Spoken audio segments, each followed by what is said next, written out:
ગીર સોમનાથ જિલ્લાના મુખ્ય મથક વેરાવળ ખાતે આજરોજ Indian red cross society Gir Somnath જિલ્લા શાખા દ્વારા નિર્માણ પામેલ રેડ ક્રોસ બ્લડ સેન્ટર અને આરોગ્ય ભવનનું ગાંધી જયંતિ નિમિત્તે લોકાર્પણ કરવામાં આવ્યું હતું। આ પ્રસંગે રેડ ક્રોસ ગુજરાતના ચેરમેન શ્રી અજયભાઈ પટેલ દ્વારા લોકાર્પણ વિધિ કરવામાં આવી હતી અને આ આરોગ્ય ભવન પ્રજા માટે ખુલ્લું મુકાયું હતું।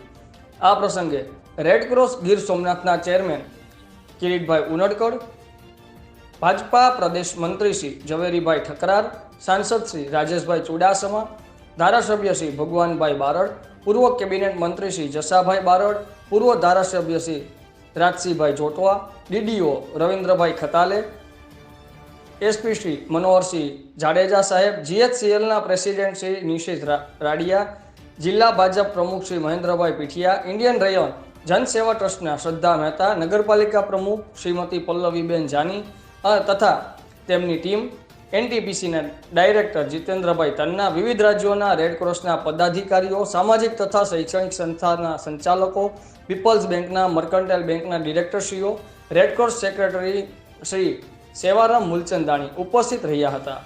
આ કાર્યક્રમ દરમિયાન સ્વાગત અને રેડક્રોસ વિશે કિરીટભાઈ ઉનડકટે માહિતી આપી હતી।